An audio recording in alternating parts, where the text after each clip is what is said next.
Bismillahirrahmanirrahim. Assalamualaikum and hi to our esteemed lecturer Sir Reza. I hope you are faring well in these very trying times and is praying for you to be in good health. My name is Afiqah Binti Mama Aizul and I am representing my 4 other groupmates. So for this short presentation, the 5 of us has decided to present on the chapter of cross-cultural communication and negotiation under the subtopic communication barriers. So as we are all aware, communication is the key to running a business. However, when a person decided to take their business globally, that person will be met with what are called communication barriers. So overcoming these barriers will determine the success of one's business. So without further ado, let's start.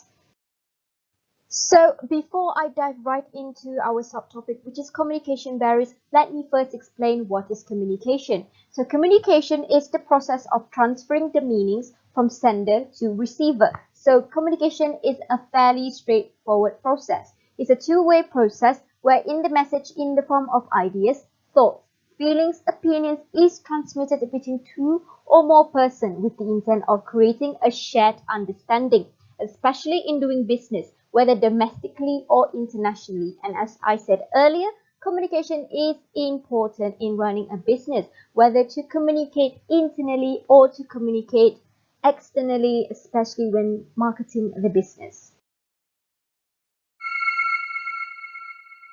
I have spent the last 16 years studying how cultural differences are changing global organizations.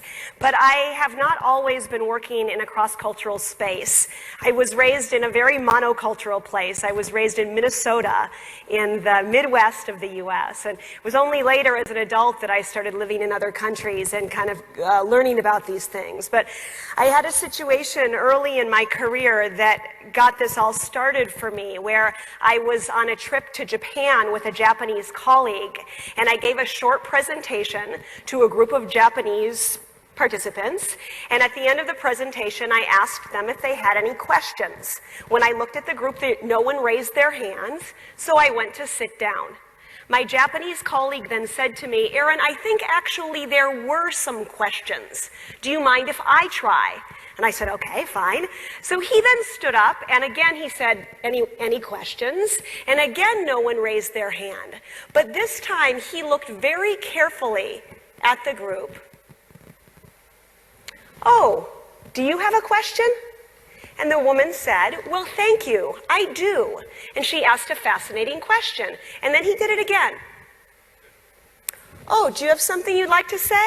"Yes, thank you, I do." So afterwards, I said to him, how did you know that these people had questions? And he said to me, "Well, it had to do with how bright their eyes were." And I thought, wow, they don't teach us that in Minnesota. So then I said, "Well, how do you know how bright their eyes are?" And he said, "Well, in Japan, we don't make as much direct eye contact as you do in the West. So when you ask people if they have any questions, most people are not looking at you directly.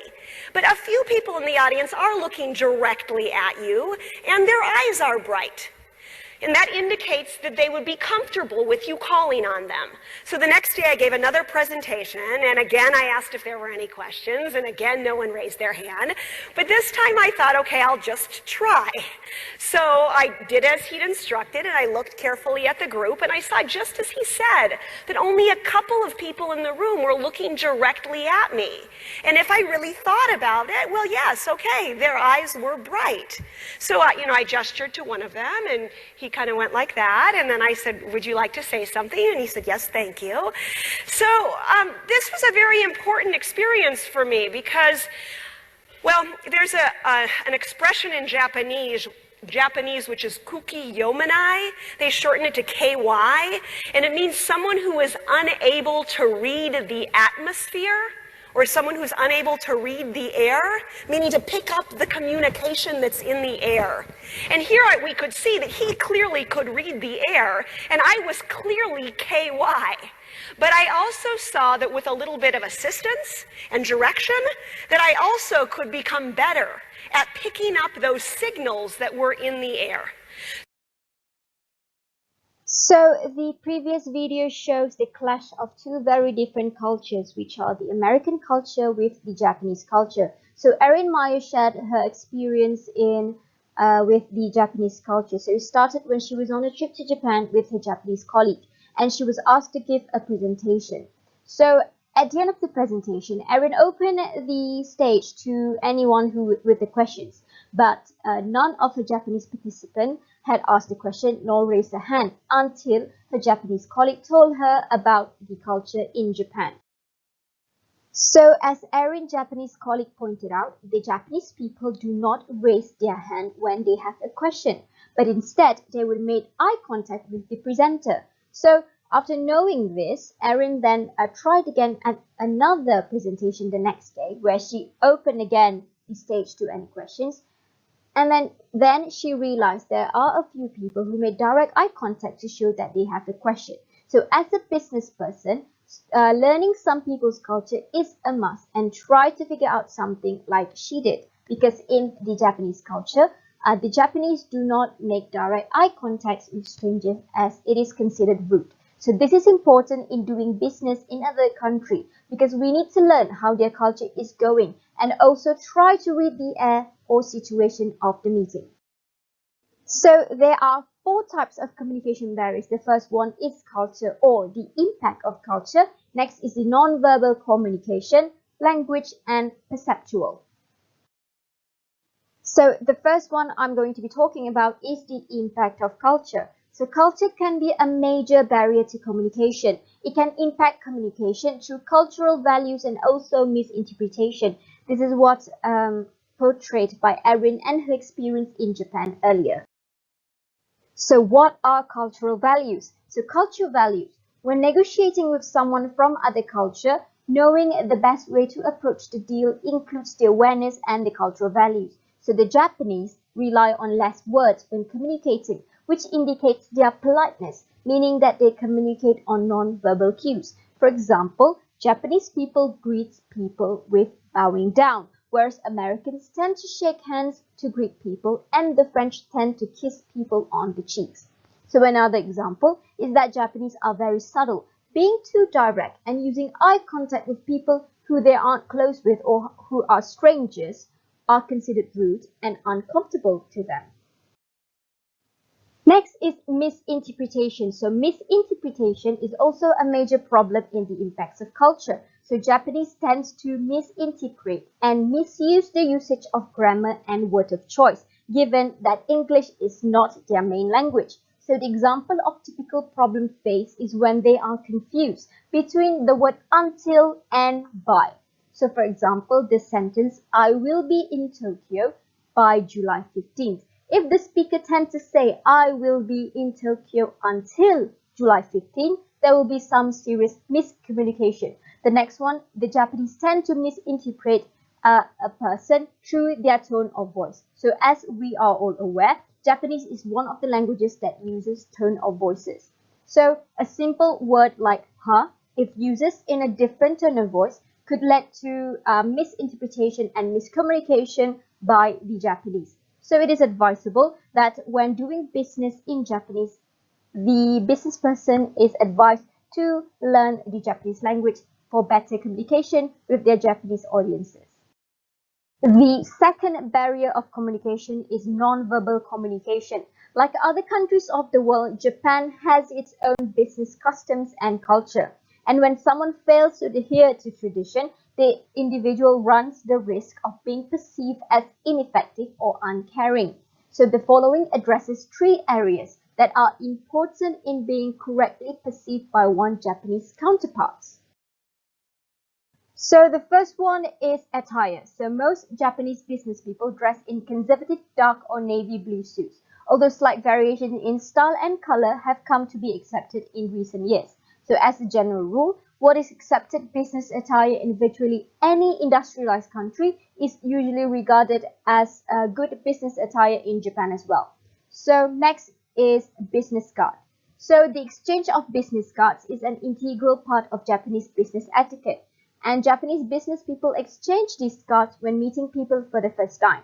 This is aimed at enhancing recognition and pronunciation of Japanese names, which are often unfamiliar to foreign business people. So conversely, it is advisable for foreign business people to carry and exchange with their Japanese counterparts a similar type of card printed in Japanese and in their native language.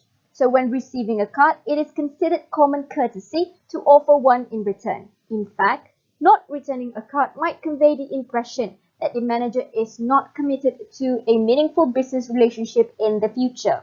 And finally is bowing. So although the handshake is increasingly common in Japan, bowing remains the most prevalent formal method of greeting, saying goodbye, expressing gratitude, or apologizing to another person.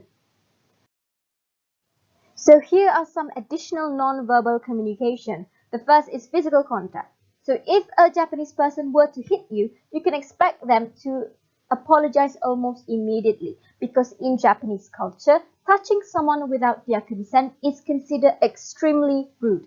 Next is body language. So the Japanese do not gesture very much while speaking, as their body language is largely restrained. Instead, they often hold their hands together as they speak, which prevents them from gesturing throughout the conversation. Next is eye contact. As what happened with Erin Meyer earlier, the Japanese avoid eye contact with strangers as it is considered rude to stare.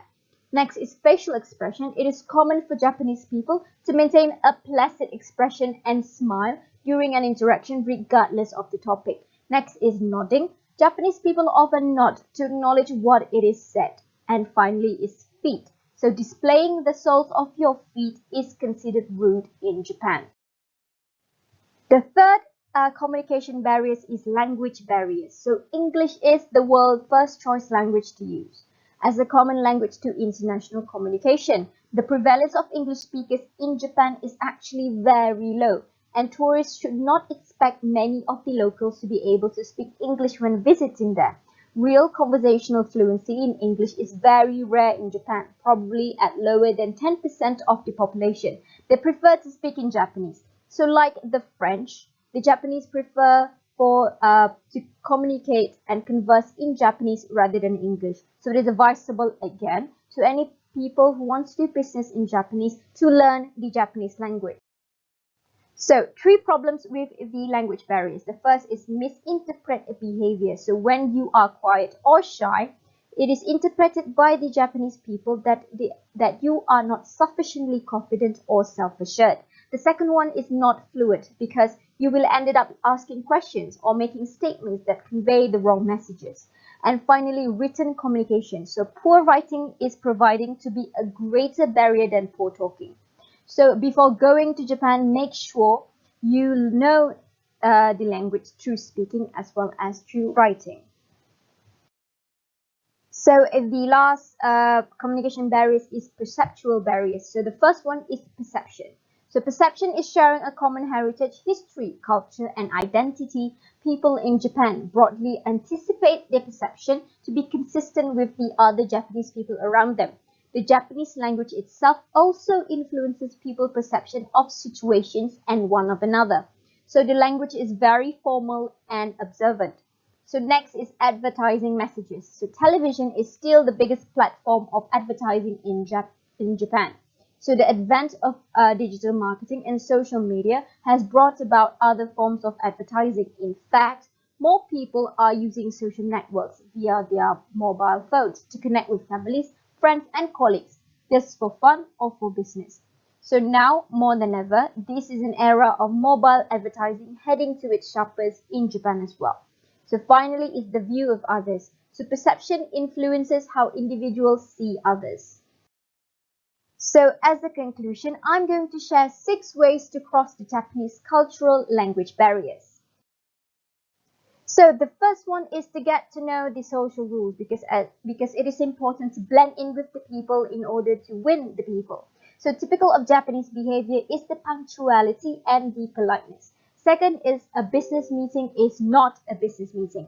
Meaning to say that in Japan, it is custom for a person to meet with their customers a lot of time to seal the bond between you and your customers. So next is become a polite superhero. As we are all aware, politeness is the Japanese fault. So becoming polite is a must in Japan. Fourth is speaking Japanese ups and downs. So basically, Japanese is one of the languages that uses the tones. Next is writing Japanese, the Chinese connection. So as we are all aware, the Japanese writing comes from the Chinese words. So finally is translating Japanese, which is an extra effort for a foreigner to learn more about the Japan language. So that is all from me and my group. Thank you.